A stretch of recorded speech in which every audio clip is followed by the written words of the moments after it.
ప్రార్థన చేసుకుందాం.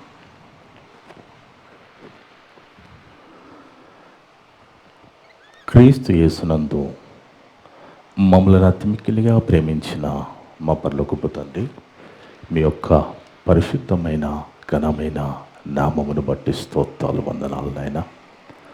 గడిచిన వారమంతా కూడా మమ్మ కాచి కాపాడి మా జీవితాల్లో ఎలాంటి పరిస్థితులు వచ్చినప్పటికీ కూడా వాటన్నిటిని జయించే శక్తిని మాకు దయచేసి మరలా మా ప్రభువారి పునరుత్థాన దినాన ఈ విధంగా సమాజంగా సంఘంగా కూడుకొని గొప్ప సంగతులు పరిశుద్ధ గ్రంథంలోంచి నేర్చుకునే, చెప్పుకునే, ఆలోచించే ధన్యత దయచేస్తున్న దేవా స్తోత్రాలు, వందనాలు. వచ్చిన వింటున్న ప్రతి ఒక్క బిడ్డని పేరు పేరున ముట్టండి, తాకండి, పరిశుద్ధపరచండి తండ్రి. సమయంలో పరిశుద్ధ గ్రంథంలోంచి గొప్ప సంగతులు మేము పరిశోధన చేస్తుంటుండగా మందరికి పరిశుద్ధాత్మసాన్ని దయచేయండి తండ్రి. మాట్లాడే నాకు కూడా ఆత్మసాన్ని ప్రసాదించండి దేవా. నేను సత్యవాక్యాన్ని సరిగా విభజించి మాట్లాడే ఆత్మసాన్ని దయచేయండి తండ్రి. మనుషుని సంతోషపెట్టే మాటలు నేను మాట్లాడకుండా మిమ్మల్ని మాత్రమే సంతోషపెట్టే విధంగా మాట్లాడుకు కృప చూపండి తండ్రి. నన్ను నేను తగ్గించుకుంటూ మేము హెచ్చిస్తూ మీకే కీర్తి మహిమ తెచ్చే విధంగా మాట్లాడే భాగ్యాన్ని ప్రసాదించండి దేవా. నా ద్వారా మాట్లాడే ప్రతి మాట వింటున్న అందరి హృదయాలలో ఫలింపచేయమని సమస్త ఘనత మహిమ ప్రభువాలు మీకే చెల్లిస్తూ మా ప్రభును మా రక్షకుడును మీ ప్రియ కుమారుడు అయిన యేసుక్రీస్తు వారి పరిశుద్ధ నామమున అడిగి వేడుకొనిచున్నాము తండ్రి, ఆమేన్. ముందుగా దేవునికి స్తోత్రం చెల్లిద్దాం. కూడి వచ్చిన సంఘస్థులకు ఆన్లైన్ ద్వారా, యూట్యూబ్ ద్వారా మరి వింటున్న దేవుని బిడ్డలందరూ కూడా యేసుక్రీస్తు నామమున వందనాలు. దేవుని బిడ్డలారా, దేవుని మహాకృపను బట్టి మనమంతా ఏ విధంగా ఇక ఆదివారపు సంఘ కొడుకులో కూడుకొని మరి యొక్క ప్రాముఖ్యమైన సంగతిని నేర్చుకునే, ఆలోచించే ధన్యత దయచేసిన తండ్రికి యేసుక్రీస్తు ద్వారా కృతజ్ఞతాస్తుతులు చెల్లిద్దాం. ఆమేన్, ఆమేన్. దేవుడు సంఘాన్ని ఆన్లైన్ ద్వారా వింటున్న దేవుళ్ళందరినీ ప్రేమించి మనందరి కోసం ఏర్పాటు చేసిన అంశం ఆత్మ సిద్ధమే కానీ శరీరం బలహీనమా. ఆత్మ సిద్ధమే కానీ శరీరము బలహీనమా. చూడండి దేవుని బిడ్డలారా, దేవుడు ఏది చెప్పినా బైబిల్ గ్రంథంలో ఏ మాటలు మన కోసం రాయించినా అవి ఖచ్చితంగా మనల్ని సరిదిద్ది తానున్న పరలోకం తీర్చుకోవడానికి మాత్రమే అనేది మనం మర్చిపోవద్దు. చూడండి, పౌలు భక్తుడు ఒక మాట అంటాడండి. వాస్తవానికి ఇది పాటల్లో కూడా వినబడుతూ ఉంటుంది, చాలామంది నోట్లో కూడా, సేవకుల నోట నుండి కూడా చెప్పబడుతూ ఉంటుంది ఈ మాట. కానీ అది చెప్పినంత ఈజీ కాదు. ఎందుకంటే మనం వాక్యం వింటే పరలోకం పోవండి, వాక్యాన్ని పాటిస్తే పోతాం. అందుకే పౌలు భక్తుడు అన్న మాట చూస్తే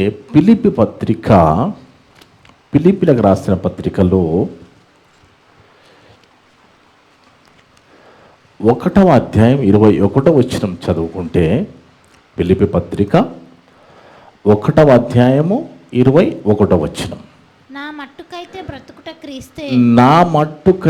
బ్రతుకుట క్రీస్తే చావైతే లాభము అన్నాడండి. ఎవరు? పౌలు గారు అన్నమాట.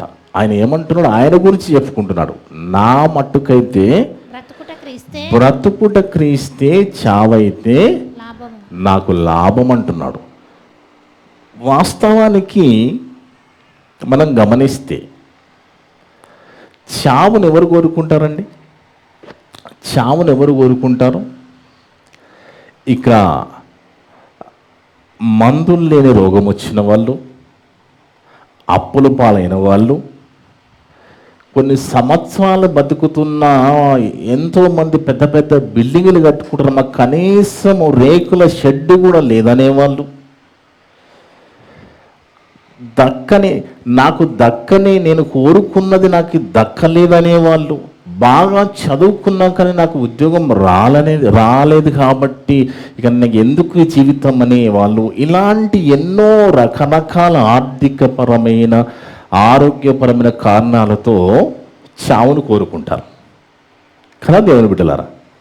ఇక్కడ పౌలు గారికి ఏం ఆర్థిక ఇబ్బందులు వచ్చాయి? మరి పౌలు గారికి ఏం కష్టాలు వచ్చాయి? మరి ఆయన ఎందుకు చావును కోరుకుంటున్నాడు?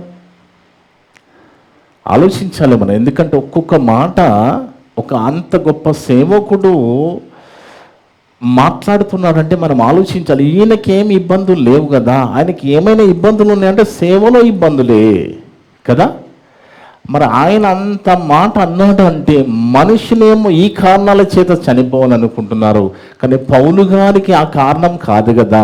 ఆయన ఆ మాట అంటున్నాడంటే ఆయన ఆ మాట ఎందుకు అన్నాడంటే, దేవుని బిడ్డలారా, ఈ మాటని మనం మాట్లాడుకుంటే నాకైతే బ్రతుకుట క్రీస్తే అంటే లోకంలోకి నీతిగా బ్రతకాలని మనం ప్రయత్నం చేసినా ఈ లోకం బ్రతకనేదండి. ఈ లోకం ఎలాంటిదంటే మనం నీతిగా బ్రతకాలన్నా బ్రతకనీయదు. మనం పరలోకం వెతికినా కానీ మనల్ని ఏదో రీతిగా మనల్ని శోధించడానికి పడవేయడానికి ప్రయత్నం చేసే లోకం ఈ లోకం. కాబట్టి ఇలాంటి లోకములో బ్రతికే కంటే చావైతే నాకు లాభం, ఎందుకు ఈ లోకం అన్నట్టుగా ఆయన చెప్తున్నాడు. అర్థముంది దేవుని బిడ్డలారా. అందుకే నేను బ్రతుకుతే క్రీస్తు కోసం బ్రతుకుతానండి, చచ్చిపోతే నాకు లాభం అని అంటున్నాడు ఆయన. అంటే నేను క్రీస్తు కోసం బ్రతుకుతే నాకు చనిపోగానే లాభం ఉన్నది. ఏంటా లాభము? నేను డైరెక్ట్గా నా యేసు దగ్గరికి వెళ్ళిపోతాను. అందుకే పౌలు గారి ద్వారా ఒక అద్భుతమైన లోకానికి తెలియని ఒక గొప్ప రహస్యాన్ని దేవుడు రాయించారండి. ఎన్నోసార్లు మనం ఆ వాక్యాన్ని చదువుకున్నాం. ఇప్పుడు అదే వాక్యాన్ని మళ్ళీ వేరే కోణంలో చూస్తే ఎలాగుంటుందో ఒకసారి చూద్దాం. 2 కొరింథీ పత్రిక 4వ అధ్యాయం 16వ వచనం. 2 కొరింథీ పత్రిక 4వ అధ్యాయం 16వ వచనం. కావున మేము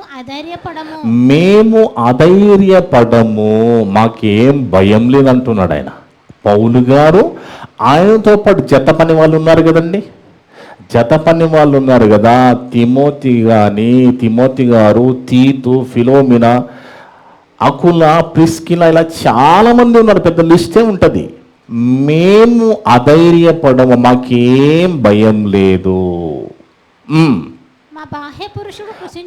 మా బాహ్య పురుషుడు కృషించుచున్నను, ఆంతర్య పురుషుడు దినదినము నూతన పరచబడుచున్నాడు అంటున్నాడు. అంటే దేవుని బిడ్డలారా, పౌలు గారు చెప్తున్న మాట ఒక వ్యక్తి ఒక్కరు కాదు, ఇద్దరు అంటున్నాడు ఆయన. ఒక వ్యక్తిలో ఇద్దరు ఉన్నారు, ఒకరిలో ఒకరు లేరు. అర్థముందండి? ఎవరిలో అయినా ఇద్దరు ఉన్నారు, ఒక వ్యక్తిలో ఇద్దరు ఉన్నారు. ఒకటేమో బాహ్య పురుషుడు, ఇంకొకటి ఆంతర్య పురుషుడు. కానీ పౌలు గారికి ఏమో ఆ బాహ్య పురుషుల శరీరాన్ని నల్లగొట్టుకుంటున్నాడట ఆయన. దానికి సరిగా తిండి దొరకడం లేదు. ఎందుకంటే ఇప్పటిలాగా సేవకులని మరి పోగానే చైర్లేసి మంచి మంచి భోజనాలు పెట్టే కాలం కాదది. పచ్చి మంచినీళ్ళు కూడా ఇయ్యని కాలంలో వాళ్ళు సేవ చేశారు. అలాంటి భక్తుడు శరీరాన్నేమో నలగొట్టుకుంటున్నాడు, ఆయనది బక్కచిక్కిపోతున్నది, ఆత్మనేమో బలపడుతూ ఉన్నది. ఇంతకుముందు కూడా చెప్పాను కదా, శరీరమేమో మట్టిలో కలిసిపోయే శరీరము, ఆత్మనేమో దేవుని దగ్గరికి వెళ్ళవలసిన ఆత్మ. కానీ ఇక్కడ మనం ఆలోచించవలసింది ఏంటంటే దేవుని బిడ్డలారా, పౌలు గారి యొక్క అంటే పౌలు గారు వాళ్ళతో పాటు ఉన్న వాళ్ళంతా సేవకులు, జత పని వారి యొక్క శరీరమేమో కాటికి కాలు చాపుతుందంట, సిద్ధపడుతున్నది. కానీ లోపల ఆత్మ ఉన్నది చూడండి, అది మాత్రం ఎప్పుడు ఈ శరీరంలో వెళ్ళిపోవాలా అని చూస్తుందట. అంటే నిజంగా బాగా ఆలోచించండి, మన శరీరాలు ఎలాగున్నాయి, మన శరీరాలు ఎంత బలిష్టంగా ఉన్నాయో చూడండి కదా. మంచిగా తయారై మంచి బట్టలతో, కొన్నిసార్లు పెర్ఫ్యూమ్లు కూడా కొట్టుకొని మరి రకరకాల పెర్ఫ్యూమ్స్ పూసుకొని మనం వస్తూ ఉంటాం. అంటే మనకి ఎలాంటి కష్టం లేదు, ఇబ్బంది లేదు. కానీ ఆయన అంటున్నారు, ఆ మాట పౌలు గారు అంటున్నారంటే, వాళ్ళు ఎప్పుడు కూడా సేవలో ఉంటూ, దేవుని పనిలో ఉంటూ, దేవుని గురించి ఆలోచిస్తూ, శ్రమ పడుతూ, ఇబ్బందులు పడుతూ చెప్తున్న మాట దేవుని బిడ్డలారా. ఎందుకంటే మనము కూడా బైబిల్లో దానియేలు గారి గురించి మనకు తెలుసు కదండి. దానియేలు గారు బబులోను చక్రవర్తి నెబుకద్నెజరు రాజుగా ఉన్న కాలంలో దానియేలు ప్రవక్త ఆ రాజును ప్రకటిస్తారు. ఏమనంటే వాళ్ళొక విగ్రహాన్ని నిలబెడతారు. విగ్రహాన్ని నిలబెట్టి ఈ విగ్రహానికి ఎవరైతే మొక్కరో వాళ్ళను సింహాల బోనులో వేయాలనేది చట్టం చేస్తారు. కానీ దానియేలు వాడి దేనికి భయపడకుండా దానియేలు రోజుకి యెరూషలేం వైపు తిరిగి 3 సార్లు ప్రార్థన చేస్తారట. ఎన్నిసార్లు అండి? 3 సార్లు ప్రార్థన చేస్తాడు. మనం ఎన్నిసార్లు వస్తామండి సంఘానికి? ఆదివారానికి ఒక్కసారి వస్తామండి. మనము కూడా 3 సార్లు చేస్తామండి. ఏంటి? భోజనం. ఆయన 3 సార్లు ప్రార్థన చేస్తే మనం 3 సార్లు భోజనం చేసి పడుకుంటున్నాము తప్ప, నిజంగా మీ జీవితాల్లో, మన జీవితాల్లో ఎన్నిసార్లు ప్రార్థన చేస్తున్నారు, ఎన్నిసార్లు దేవుని సన్నిధిలో గడపగలుగుతున్నారు? ఎందుకంటే మనము ఇక్కడికి వచ్చేది కాలక్షేపం కోసం కాదు, నంబర్ 1. నంబర్ 2, మనం బాప్తిసం తీసుకున్నది పరలోకం కోసం. మరి పరలోకం కోసం బాప్తిసం తీసుకున్నప్పుడు ఆ పనిలో ఉండాలి కదా, అవునా కదా దేవుని బిడ్డలారా? మనం పరలోకం కోసం బాప్తిసం తీసుకుని ఆ పరలోకం పొందే విధంగా బ్రతకాలి కదా. మరి లోకములో కలిసిపోయి మరి దేవుని పక్కకి పెడితే ఎలా దేవుని బిడ్డలారా? ఎందుకంటే పౌలు గారు చెప్తున్న మాట మళ్ళా చదవమ్మా, మేము అధైర్యపడము, మా బాహ్య పురుషుడు కృషించుచున్నను, ఆంతర్య పురుషుడు దినదినము నూతన పరచబడుచున్నాడు. అంటే శరీరానికి రోగం వచ్చినా లెక్క చేయడం లేదట, శరీరానికి తిండి లేకపోయినా లెక్క చేయడం. ఎందుకంటే వాళ్ళకి అర్థమైపోయింది, శరీరము కృషించిపోయినా, శరీరము ఎలాగైనా కానీ పరలోకం ఇచ్చేది ఆత్మకని అర్థమైంది. ఇప్పుడు చెప్పండి, పరలోకం ఎవరికి ఇవ్వాలండి? పరలోకం ఎవరికి ఇవ్వాలి? ఇగో పౌలు గారు లాంటి వారికి ఇవ్వాలి, ఇగో స్టెఫన్ లాంటి వారికి ఇవ్వాలి, ఇక అపోస్తులకు ఇవ్వాలి.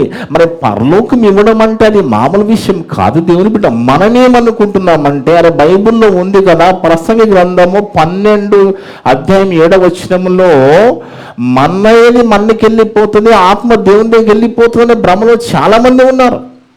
చాలామంది ఏమనుకుంటున్నారంటే, దేవుడు రాయించాడు కదా, మన్నయ్యది మన్నిలోకి వెళ్ళిపోతుంది, దేవునిలోంచి వచ్చిన ఆత్మ దేవుని దగ్గరికి వెళ్ళిపోతుంది అని మాట్లాడుతూ ఉన్నారు. వెళ్ళిపోవడం కరెక్టే, కానీ చూద్దాం ఒకసారి చదవమ్మా. మన్నైనది వెనుకటి అంటే వెనుకటి అంటే ముందు ఆదాము ఎలా వచ్చాడు? ఆదామును దేవుడు ఏ విధంగా పుట్టించాడు? మట్టిలో నుంచి కదా దేవుని బిడ్డలు. మట్టిలో నుంచి అంటే మన ఇండ్ల ముందు కనబడే మట్టి కాదది. మన ఇండ్ల ముందు మరి కొంచెం జిగురుగా చేసుకొని ఇండ్ల ముందు పూసుకుంటా ఉంటారు, చల్లుకుంటాం, అలాంటి మట్టి కాదది. భూమిలో ఒక 100 కిలోమీటర్లు సుమారు లోపలికి వెళితే జిగురు మట్టి ఉంటుంది. జిగురు మట్టి, అలాంటి మట్టితో దేవుడు చేశాడు. ఎందుకంటే దేవుని బిడ్డలారా, ఆ లోపలున్న మట్టితో చేయబడిన ఆదామును ముందు చేసింది అది శవమే. ఆదామును చేసిన ఆ మట్టితో శవంగా చేశాడు. కానీ ఆదాములోకి ఊదాడు, జీవవాయువును ఊదాడు, ఆత్మను పంపించాడు. బాగా అర్థం చేసుకోండి. అదే అంటున్నాడు, ఆత్మను దేవుని నుంచి ఆదాములోకి ఊదాడు, మట్టిలో నుంచి ఆదాము తయారు చేయబడ్డాడు. కానీ ఇక్కడ దేవుడు రాయించిన మాట ఏంటి అంటే, మన్నైనది వెనుకటి వలనే మరలా భూమికి చేరును. అది చూస్తూనే ఉన్నాము. ఆత్మ తాను దయచేసిన దేవుని యొద్దకు మరలా పోవును. చూడండి దేవుని బిడ్డలారా, నిజంగా ఆత్మ దేవుని దగ్గరికి పోవాలి అంటే, ఆత్మ దేవుని దగ్గరికి చేరాలి అంటే, ముందు మనలో దేవుడు పెట్టిన ఆత్మ అది పరిశుద్ధమైన ఆత్మ. గుర్తుపెట్టుకోండి, మనలో దేవుడు ఉంచిన ఆత్మని పరిశుద్ధమైన ఆత్మ. మీకు ఎగ్జాంపుల్ చెప్తాను, బాగా అర్థమవుతుంది. మనం ఏదైనా మన ఇంట్లో ఫంక్షన్లు, చిన్న ఫంక్షన్లు చేసుకుంటాం కదా, అప్పుడు టెంట్ హౌస్ నుంచి కొన్ని సామాన్లు తీసుకొస్తాం కదా, కొన్ని గిన్నెలు, గరిటెలు, కొన్ని పెద్ద తీసుకొస్తాం, అండాలు అట్లాంటివి తెస్తూ ఉంటారు కదా.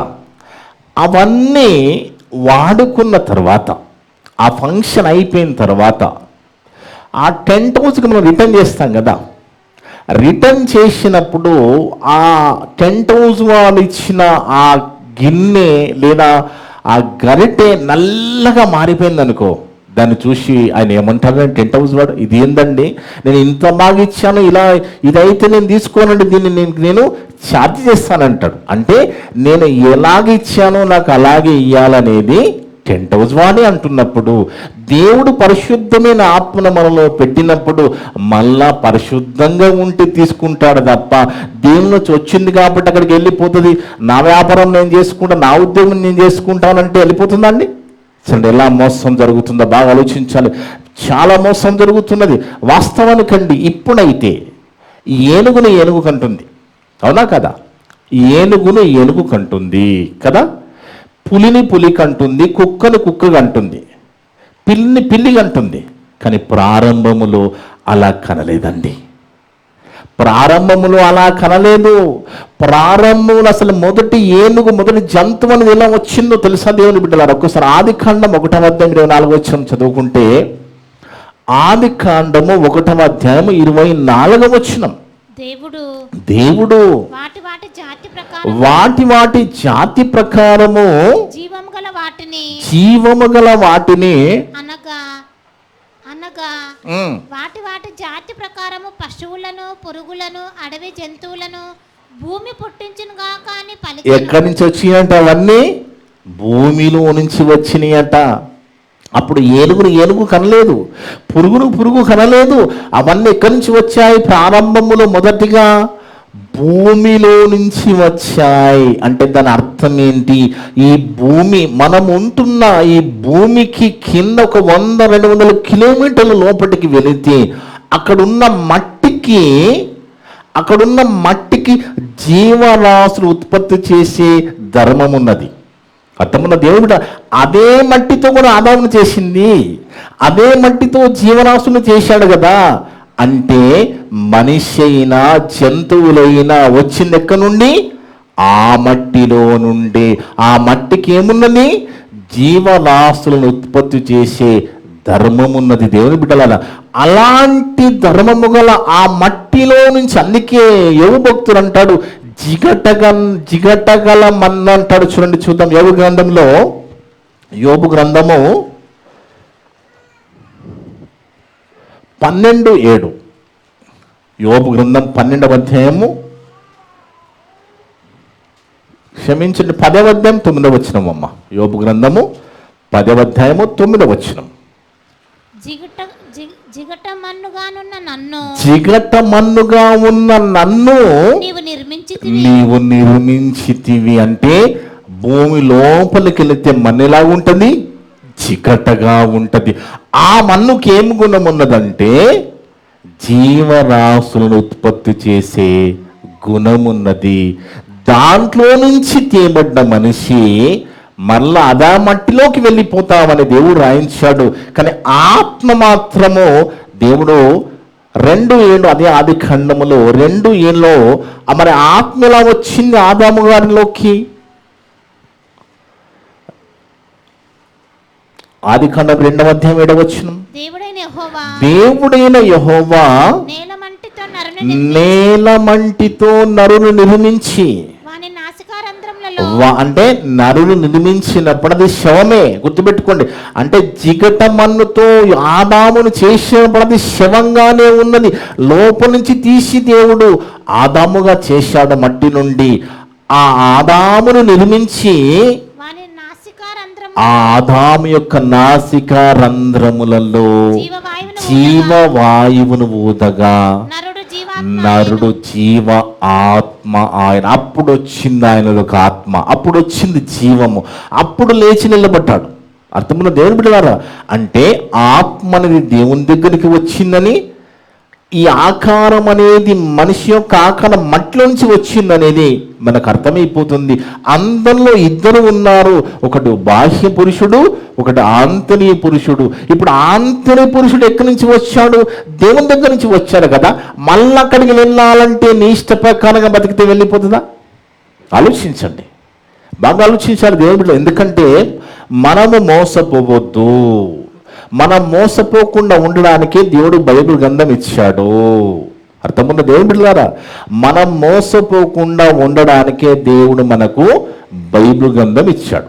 శరీరం బలంగా ఉండాలనుకోండి, ఏం కావాలండి? శరీరానికి న్యూట్రిషన్ ఫుడ్ కావాలి కదా. న్యూట్రిషన్ ఫుడ్ తింటే శరీరం బలంగా ఉంటుంది. మరి ఆత్మ బలంగా ఉండాలంటే ఏం కావాలి? వాక్యం కావాలి. వాక్యము ఆత్మను బలంగా ఉంచుతుంది. ఆ బలంగా కాపాడి మరలా దేవుడు మరి యేసు ప్రభు మరి 2వ రాకడ వరకు మనం బతికున్న దాని ముందే చనిపోయిన ఆత్మను దేవుని దగ్గరికి చేరుస్తుంది వాక్యం. కానీ వాక్యము చేర్చాలన్నా ఆత్మ దానికనే వెళ్ళిపోతుందా? చూడండి, దేవుని దగ్గరికి వచ్చిందండి. ప్రసంగి గారు సొలొమోను గారు ఏమన్నారు, ఏం రాశారంటే, ఆయన సొంత మాట కాదు కదా, అది దేవుడు రాయించిన మాటనే. ఆయన ఏమన్నారంటే, మన్నైనది వెనుకటి వల్ల మన్నైపోవును, ఆత్మ దేవుని యొద్దకు చేరిపోవును అన్నాడు కదా. ఈ మాట పట్టుకునిగా ఎంత గుడ్డిగా చాలా మంది ఈ దేవునిగా చెప్పాడు కదా, ఇంకా ఆత్మ ఎలా దేవుని దగ్గర వెళ్ళిపోతుందని బతికేస్తున్నారు. ఇప్పుడు ఈయన కూర్చుని అమెరికా వెళ్ళిపోతాం అంటే వెళ్ళిపోతామండి?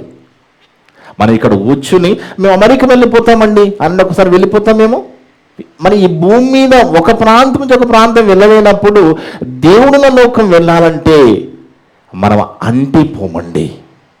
మనము దేవుని కోసం కొన్ని చేయవలసి ఉంటుంది, దేవుని మాటలకు లోబడి జీవించవలసి ఉంటుంది, దేవుని కోసం బ్రతకవలసి ఉంటుంది. అందుకే పౌలు గారు మరి మా శరీరం కృషించకపోతుంది, అయినా మాకు ప్రాబ్లం లేదు, మేము భయపడం. ఎందుకంటే మా లోపటున్న ఆత్మ, దేవుడిచ్చిన ఆత్మ బలంగా ఉన్నది, ఇంకా అభివృద్ధి పొందుతుంది అంటున్నాడు.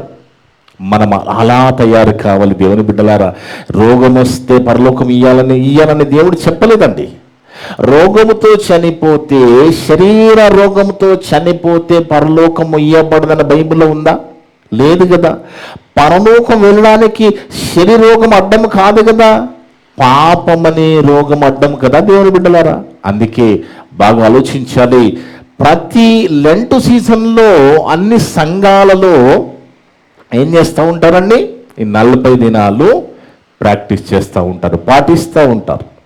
వాస్తవానికి 40 రోజులు పాటించి ఎవరైతే పాటిస్తున్నారో వాళ్ళంతా కూడా 40 రోజులు ఏమనుకుంటారంటే యేసు ప్రభు మీద జాలి చూపిస్తూ ఉంటారు. వాళ్ళు ప్రభు అంటే జాలి. ఎందుకు? అయ్యో ఎలా కొరడాలతో కొట్టారో, సిలువకేశారో, ముఖం మీద ఉంచారో, అబ్బో ఎంత శ్రమల పాలు చేశారు ప్రభువుని అని ఎంతో జాలు చూపించి వీళ్ళేదో బాధపడుతూ కన్నీరు పెట్టుకుంటూ ఉంటారు. ఎవరి కోసము? యేసు ప్రభు కోసం. ప్రభు కోసం వీళ్ళు బాధపడుతూ ఉంటారు, కన్నీళ్ళు పెట్టుకుంటూ ఉంటారు. వాస్తవానికి కన్ను మూస్తే పరలోకం వెళ్ళిపోతారు యేసు ప్రభు. కన్ను మూస్తే ఇమీడియట్గా వెళ్ళిపోయే సేఫ్ జోన్లో యేసు ప్రభు ఉంటే, ప్రమాదంలో ఉన్న వీళ్ళు ప్రభును చూసి అయ్యో అని కన్నీరు పెట్టుకుంటున్నారంటే ఏటిపోతున్నారండి క్రైస్తవులు? ఆలోచించండి, ఏం ఆలోచిస్తున్నారు? వాస్తవానికి ఆత్మ సిద్ధంగా ఉంటుందండి. ఎప్పుడైనా గుర్తుపెట్టుకోండి, ఆత్మ సిద్ధంగా ఉంటుంది. ఎక్కడికి? విడిచి వచ్చిన లోకానికి వెళ్ళడానికి, దేవుని దగ్గరికి వెళ్ళడానికి ఎప్పుడు సిద్ధంగా ఉంటుంది. కానీ వెళ్ళలేకుండా చేసేవాడెవడు? ఈ బాహ్య పురుషుడైన ఈ శరీరమే. ఆత్మ నేను వెళ్ళిపోతానంటది, శరీరం అంటది అప్పుడేనా బిడ్డ పిల్ల చేయవా, ఇల్లు కట్టవా, పిల్లలు చదివిపియవా? చూడండి, అంటే శరీరం ఇలాగంటది. అదేంటి 20 ఏళ్ళ మీరు ఆడేసావు కదా బిల్డింగ్లు, ఇంకో 3 ఫోన్లు వేస్తానని, అవి ఏమా అంటది శరీరం. కానీ ఆత్మ చూడండి, పౌలు గారి మాట, వాళ్ళు చెప్పిన మాట అండి దేవుని బిడ్డలారా ఎంతగా ఆలోచింపజేస్తుందంటే, మనము శరీర ప్రకారంగా ఎలా ఉన్నా, ఎలాంటి రోగాలతో ఉన్నా, ఎలాంటి పరిస్థితుల్లో ఉన్నా ఆత్మను మాత్రం మనము కాపాడుకోవాలి. ఆత్మ సిద్ధంగా ఉన్నది, కానీ సిద్ధంగా ఉన్న ఆత్మను దేవుని దగ్గర పోకుండా చేసే ఈ బాహ్య పురుషుడు శరీర ఆశలతో లొంగ తీసుకుంటూ ఉంటాడు. మనం అనుమతిస్తేనే, మనం దానికి లోబడితేనే. అందుకే దేవుని బిడ్డలారా, ప్రభువారు చెప్పిన మాట 7 మాటలు ఉంటాయి కదా, శిలువ మీద పలికిన 7 మాటల గురించి మాట్లాడుకుంటూ, అయ్యో ప్రభువా ఎన్ని కష్టాలు నా కోసం, ఇన్ని శ్రమలు పడ్డావా అని కన్నీళ్ళు పెట్టుకుంటున్నారు. కానీ వాస్తవానికి కన్నీళ్ళు పెట్టుకోవలసింది ప్రభు కోసం కాదు, ప్రభు శ్రమ పడ్డాడని కాదు, మనము ప్రమాదంలో ఉన్నామని కన్నీళ్ళు పెట్టుకోవాలి. ఎందుకంటే యేసు ప్రభువారు శిలువ మీద ఉన్నప్పుడు ఆ 7 మాటల్లో ఒక మాట ఈరోజు చాలా అద్భుతంగా ఆలోచిద్దాం. ఆ మాటని నిజంగా ప్రతి ఒక్కరూ ఇలాగ ఆలోచించాలి, ప్రతి ఒక్కరు ఇలా అనుకోవాలి. ఎందుకంటే ఈ శరీరం అనేది మట్టిలో కలిసిపోతుంది, ఇది వాస్తవం. కానీ ఆత్మ మాత్రము దేవుని దగ్గరికి చేయడం లేదు. అనుకుంటున్నారు, నా వ్యాపారం నేను చేసుకుంటూ, నా ఉద్యోగం నేను చేసుకుంటూ, నా 4-5 అంతస్తులు బిల్డింగ్లు కట్టుకుంటూ, వ్యాపారాలు చేసుకుంటూ, లోకములో బతికి ఆత్మ దేవునికి వెళ్ళిపోతుందా? ఎలా వెళ్ళిపోతుందో ప్రభు చెప్తున్నాడు. చూడండి, ఒక్కసారి చూద్దాం అద్భుతమైన మాట. యేసు ప్రభు వారు నోట నుంచి వెలువడిన అద్భుతమైన మాట. లూకా సువార్త 23వ అధ్యాయం 46వ వచనం. లూకా సువార్త 23వ అధ్యాయం 46వ వచనం. దేవుని బిడ్డలారా, అప్పుడు యేసు గొప్ప శబ్దంతో కేక వేయడం అంటే అందరికీ వినబడుతుంది ఆ శబ్దం. యేసు ప్రభు వారు శిలువ మీద పెద్ద శబ్దంతో కేక వేసట, తండ్రి నీ చేతికి నా ఆత్మను అప్పగించుకొనుచున్నాను అనేను.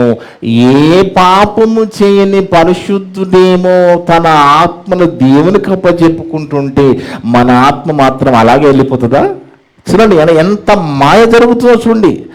ప్రభువేమో అన్ని శ్రమలకు వచ్చి, పరలోకం విడిచి భూమి మీదకి వచ్చి ప్రాణం పెట్టి అనే నిందలు పడి, అవమానాలు పడి, ఎన్నో ఇబ్బందులు పడి, హింసలు పడి, ఏ పాపం చేయకుండా, ఎన్నో శ్రమలకు వచ్చి పాపం చేయకుండా సిలువనెక్కి ఏమంటున్నాడు? తండ్రి శబ్దంతో నీ చేతికి నా ఆత్మను అప్పగించుకొనుచున్నాను. అంటే యేసు ప్రభు ఏమో తన ఆత్మను అప్పగించుకుంటుంటే మన ఆత్మ మాత్రం వెళ్ళిపోతుందా? అంటే మనము కూడా మన ఆత్మలను దేవునికి అప్పగించుకోవాలి. ఎప్పుడైతే నీవు బెడ్ మీద పడ్డావో, ఎప్పుడైతే ఏదైనా అనుకోని రోగం వచ్చిందో నువ్వు అనుకోవాలి, ఒకవేళ ఈ రోగముతో నేను చనిపోవాలని దేవా నువ్వు నిర్ణయిస్తే నన్ను క్షమించు తండ్రి, నా ఆత్మను చేర్చుకో తండ్రి. స్టెఫన్ అడిగాడా? ప్రభువారు అడిగారా? ఎందుకు అడుగుతున్నాను యేసు ప్రభువారు అంటే మనకు నేర్పిస్తున్నారు. సిలువ మీద ఉండి ఒక గొప్ప విషయాన్ని నేర్పిస్తున్నారు. చాలా ఎవరినోటే ఈ మాటలు వినపడవండి. ఇంత మంచి విశ్లేషణ మరి దొరకదు. ఎందుకంటే సిలువ మీద పలికిన 7 మాటలను చెప్పుకుంటూ పోతున్నారు. కానీ మరి నీ ఆత్మ గురించి ఏంటి? యేసు ప్రభువు అప్పచెప్పుకున్నాడండి. పరిశుద్ధంగా బ్రతికాడు. అప్పచెప్పిన తండ్రి పని చేసేసాడు. తండ్రి, నీ చేతికి నా ఆత్మను అప్పగించుకొనుచున్నాను. మరి మన ఆత్మను తండ్రి చేతికి అప్పగించే పని మనకు లేదా? ఆలోచించండి. ఆ పని మనకు కూడా ఉంది కదా. మనం కూడా అప్పగించాలంటే అలా బ్రతకాలి కదా దేవుని బిడ్డలారా, అలా జీవించాలి కదా. అందుకే వింటే మనం పరలోకం వెళ్ళం. విన్న మాటల ప్రకారం బతుకుతేనే దేవుడు పరలోకం రాణిస్తాడండి. అందుకే శరీరం అనేది బలహీనమట. అవునా కదా? మనకు తెలుసు కదా శరీరం ఎంత బలహీనం, మనకు బాగా తెలుసు. కానీ ఆత్మ మాత్రము సిద్ధంగా ఉంటుంది. సిద్ధంగా ఉంటుందండి. ఇది నేను చెప్తున్న మాట కాదండి, ఇది నేను రాసుకొచ్చిన మాట, అంతకంటే కాదు. బైబిల్లో స్వయంగా ప్రభు నోటి నుంచి పలుకబడిన మాట. ఒకసారి చూద్దాం. మత్తయి సువార్త 26వ అధ్యాయం. మత్తయి సువార్త 26వ అధ్యాయము. మత్తయి సువార్త 26వ అధ్యాయము 41వ వచనం. ఇక్కడ సందర్భం మనకు బాగా తెలుసు. ఈ సందర్భంలో ప్రభువారు ఇక శిలువకి ఎక్కబోయే ముందు, అరెస్ట్ చేయబోయే ముందు ఎన్నో వేదనలు, శోధనంతా ప్రభు మీదకి వచ్చేసింది. ఆ చెమటే రక్తముగా కారుతున్నది. ఎంతో వేదన పడుతున్నాడు ఆ గెత్సెమనే అనే ఒక తోటలో. అలాంటి పరిస్థితులలో శిష్యులతో చెప్పాడు, మీరు ప్రార్థన చేసుకోండి చెప్పాడు. కానీ అక్కడ వాళ్ళు ఏం చేస్తున్నారు? నిద్రపోతున్నారు. అప్పుడు ప్రభువారు చెప్తున్న మాట మత్తయి సువార్త 26వ అధ్యాయము 41వ వచనం. మత్తయి సువార్త 26వ అధ్యాయము 41వ వచనం. మీరు శోధనలో ప్రవేశించకుండానట్లు మెలకువగా ఉండి ప్రార్థన చేయుడి. ఆత్మ సిద్ధమే, ఎప్పుడు కూడా ఆత్మ సిద్ధంగా ఉంటుంది. ప్రార్థన చేసుకోవడానికి సిద్ధంగా ఉంటుంది. దేవుడున్న పనులకు వెళ్ళడానికి సిద్ధంగా ఉంటుంది. కానీ శరీరం అనే ఒకటి ఉంది కదా. ప్రతి వ్యక్తిలో 2 ఉన్నారు కదా. ఆ బాహ్య పురుషుల శరీరం ఏం చేస్తుందంటే ఆత్మ సిద్ధమే కానీ శరీరము బలహీనమని పేతురుతో చెప్పాడు యేసు ప్రభువారు. బాగా ఆలోచించాలి, మనం బాగా ఆలోచించాలి. ఎందుకంటే ఈ ఆత్మ శరీరం రెండిటికి వ్యతిరేకం ఉంటుందని కూడా మన గతంలో చదువుకున్న గలతీ పత్రికలో ఉంటుంది. మాట తీస్తే ఆత్మ శరీరానికి యుద్ధం జరుగుతూ ఉంటుందండి. ఆత్మనేమో దేవునికి సంబంధించి కోరుకుతుంది, దేవుని దగ్గరికి వెళ్ళడానికి కోరుతుంది. ఎప్పుడైనా ప్రార్థన చేయడానికి ఆత్మకి ఇష్టమే, కానీ శరీరం ఒప్పుకోదు. ఇప్పుడే చేసావు కదా, ఇప్పుడే సంఘం ఆరాధనకు వచ్చావు, అప్పుడే మళ్ళీ దేవుని మాటలు ఏంటి? కొద్దిసేపు టీవీ ఆన్ చేయరాదు, కొద్దిసేపు ఫోన్ ఆన్ చేయరాదు అంటది. ఏది? శరీరం. అంటే ఈ శరీరం ఇలా ఎందుకంటదంటే ఈ శరీరానికి పరలోకం ఉండదు కదా. ఇది మట్టి శరీరమే కదా, మట్టిలో కలవలసిందే కదా, మట్టిలో నుంచి వచ్చింది కాబట్టి మట్టి ఆలోచనలన్నీ కూడా మనకు గుర్తు చేస్తూ ఉంటుంది. చదవమ్మా గలతీ పత్రిక 5వ అధ్యాయం. గలతీ పత్రిక 5వ అధ్యాయము 17వ వచనం. శరీరము ఆత్మకును ఆత్మ శరీరమునకును విరోధముగా అపేక్షించును. ఎందుకు? శరీరానుసారులు ఆత్మానుసారాలు అన్నాడు దేవుడు. దేవుడు మాట్లాడిన వాడిన భాష బైబిల్లో ఏమంటాడు? శరీరానుసారులు ఆత్మానుసారులు. శరీరానుసారులు శరీరం చెప్పింటిగా విని బతుకుతారు, ఆత్మానుసారులు ఆత్మ చెప్పింటిగా విని బతుకుతారు. ఇక పౌలు గారిని చూడండి. పౌలు గారితో పాటు కలిసి సేవ చేసిన వాళ్ళని చూడండి. వాళ్ళు దేన్ని లోకంలో దేన్ని పట్టించుకోవడం లేదు. చూడండి, వాళ్ళు దేన్ని లెక్కజేయడం లేదు. వాళ్ళ శరీరం కృషించుకుపోతున్నా, కాటికి గాలు జాపుతున్నా, అయినా పర్వాలేదు, మా ఆత్మ ఇంకా బలంగా ఉన్నది అంటున్నారు వాళ్ళు. ఆలోచించండి. అంటే ఆత్మ అనేది మనం బలంగా ఉంచుకోవాలి, అప్పచెప్పాలండి. యేసుబాబు అప్పచెప్తున్నారా? ప్రభువారు, తండ్రి నా ఆత్మను మీకు, అంటే నువ్వు ఈ మాట అనగలగాలంటే నువ్వు వాక్య జ్ఞానం ఉంటేనే అనగలవు. నువ్వు ఈ మాట అనాలంటే నువ్వు ఎలా అనగలుగుతావు? నీకు ఎలా తెలుస్తుంది? దేవుని మాటలు నువ్వు ఉంటే, ఆ సమయంలో విన్న మాటలు పరిశుద్ధాత్మ దేవుని గుర్తు చేస్తాడు. ఖచ్చితంగా నువ్వు ఆ మాట అనగలవు, పచ్చిత హృదయంతో క్షమాపణ పొందగలవు. అప్పుడు నా ఆత్మను చేర్చుకోనగలవు.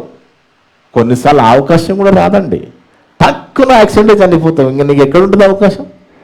అందుకే ఎప్పటికప్పుడు సిద్ధపాటు కలిగి ఉంటారు దేవుని బిడ్డలు. ఎందుకంటే పాపం, ఒక్క పాపం ఉన్న పరలోకం రానియడు. అర్థముందండి? ఒక్క పాపం మనలో నిలిచి ఉన్న పరలోకం రానియడు. అందుకే ఆత్మ శరీరానికి, శరీరం ఆత్మకు విరోధంగా అపేక్షించును. ఇది ఒకదానికొకటి వ్యతిరేకముగా ఉన్నవి కనుక మీరు ఏమి చేయాలనుకుంటున్నారో చెయ్యకుండా చేసేవారు ఎవరు? ఆలోచించండి.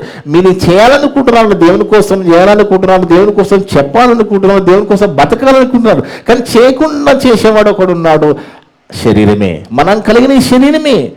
ఈ శరీరాన్ని ప్రేరేపించేదే వాడొకడున్నాడు కదా బయట, శత్రువు, లోకాశలు. అందుకే ఒకటే మాట, శరీరాశ, నేత్రాశ, జీవపు డంబం. ఇవన్నీ లోకము నుంచి వచ్చినాయి. లోకములో నుంచి వచ్చి లోకములో తిప్పుతూ ఉంటాయి, ఇక్కడిక్కడనే తిప్పుతూ ఉంటాయి.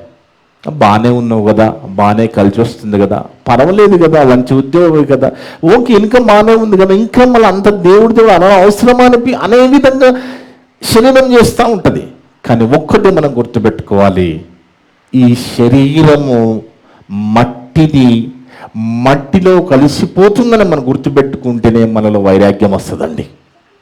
లేదా నువ్వు దేన్ని చూసి నువ్వు భ్రమపడ్డా, గర్వపడ్డా బొక్కబొల్ల పడేస్తుంది శరీరం. అంత ప్రమాదకరమైనది ఈ శరీరం. ఎందుకంటే శరీరానికి ఆశలు ఎక్కువ, కోరికలు ఎక్కువ, అది అన్నింటినీ ఒప్పుకోదు. శరీరం లొంగదీయడము, జయించడం అనేది ఆత్మతో జయించగలిగే విధంగా ఉండాలంటే మనకు శక్తి సరిపోదు. శక్తి దేవుడు ఇస్తాడు, కానీ మనం ఆ శక్తి ఇవ్వడానికి అనుమతించాలి కదా వాక్యాన్ని. వాక్యాన్ని మనం అనుమతిస్తేనే కదండి. శరీరానికి ఎంత ఫుడ్ అయినా న్యూట్రిషన్ పెట్టేస్తున్నాం మనం, న్యూట్రిషన్ కూడా ఎన్నో రకాలుగా పెట్టేస్తున్నాం. కానీ ఆత్మకు బలమైన వాక్యము ఎంత పంపిస్తున్నావు నీలో ఆత్మకు బలమైన ఆహారమైన ఆత్మీయ ఆహారము ఎంతగా నువ్వు లోపలికి పంపిస్తే అంతగా నువ్వు శరీరాన్ని జయించగలవు. శరీరానికి ఏమొచ్చినా పర్వాలేదు తండ్రి, ఇలా అయిందా, సరే తండ్రి, ఒకవేళ నీ చిత్తమా తండ్రి, మరి నేను ఇప్పుడు నన్ను తీసుకుపోతావా తండ్రి, అలాగైతే తండ్రి నన్ను క్షమించు తండ్రి, నేను పాపి, నన్ను క్షమించి నా ఆత్మను చేర్చుకో తండ్రి. ఎప్పుడు పనిచేస్తుంది జ్ఞానం? ఆలోచించండి. దేవుల్లో ఉంటే, అందుకే దేవుని బిడ్డలారా, యేసు ప్రభువారు ఏ విధంగా అయితే తన ఆత్మను అప్పగించాడో మనము కూడా మన ఆత్మను అప్పగించుకునే విధంగా రెడీగా ఉండాలి. మనమే అప్పచెప్పుకోవాలి. అది పోదు. వాస్తవానికి ఏం జరుగుతుందంటే, మట్టిలో నుంచి వచ్చిన శరీరము మట్టిలోకి వెళ్ళిపోతుందనేది వాక్యం చెప్పిందంటే అది జరుగుతుంటుంది, మన కళ్ళ ముందు కూడా జరుగుతుంది. కానీ దేవుని దగ్గర నుంచి వచ్చిన ఆత్మ అక్కడికి వెళ్ళడం లేదు. అక్కడ తేడా వచ్చేసింది.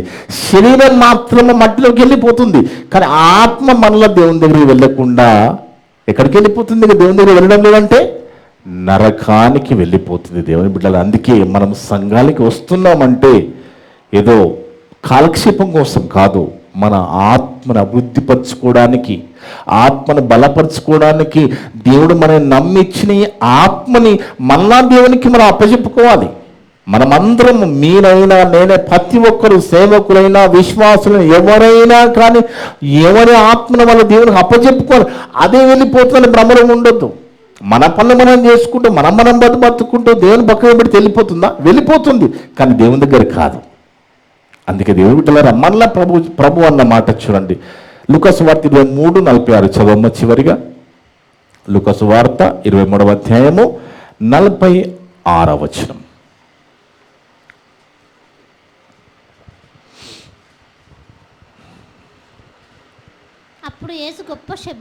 అప్పుడు ప్రభువారు గొప్ప శబ్దముతో కేక వేసి తండ్రి నీ చేతికి నా ఆత్మను అప్పగించుకొనుచున్నాను. దీంట్లో ఎంత పాఠం ఉందంటే ఈ మాటలో మనకి పరిశుద్ధుడే ఆత్మను అప్పచెప్పుకుంటుంటే మనము పాపములో బతికే వాళ్ళమండి. అవునా కదా? పరిశుద్ధుడైన దేవుడే, దేవుని కుమారుడే తన ఆత్మను తండ్రికి అప్పచెప్పుకుంటుంటే మరి మట్టి మనుషులమైన పాప జీవితం కలిగిన మనము మన ఆత్మలు అప్పచెప్పుకోవాలి కదా, అప్పచెప్పుకునే విధంగా మనం ఉండాలి కదా. అలా బ్రతకాలనే దేవుడు ఈరోజు మనకి ఈ పాఠాన్ని నేర్పాడు. ఏంటది? ఆత్మ సిద్ధమే కానీ శరీరం బలహీనం.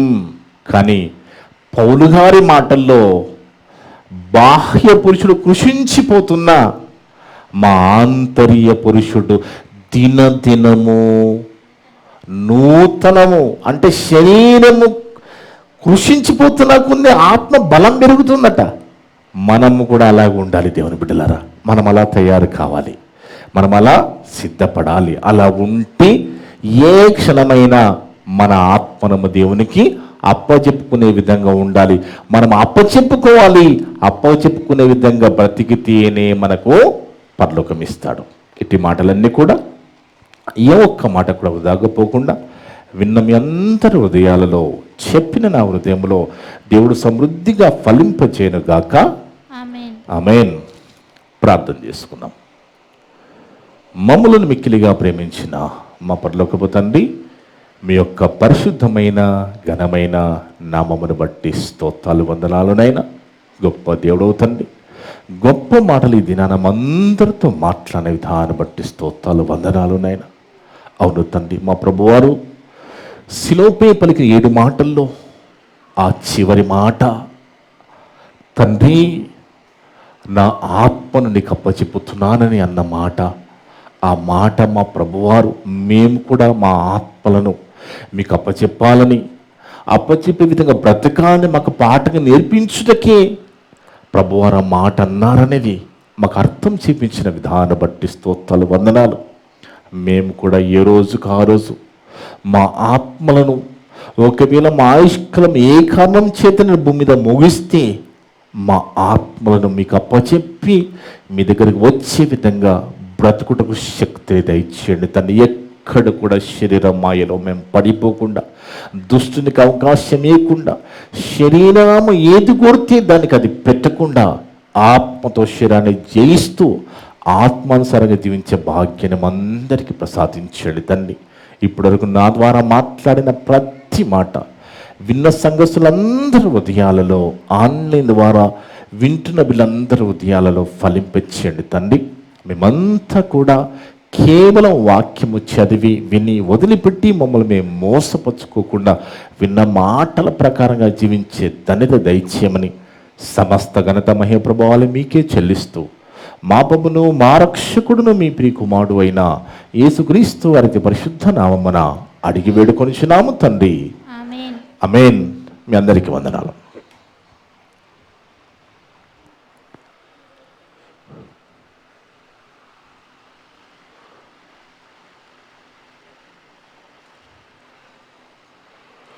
I'm an albatross.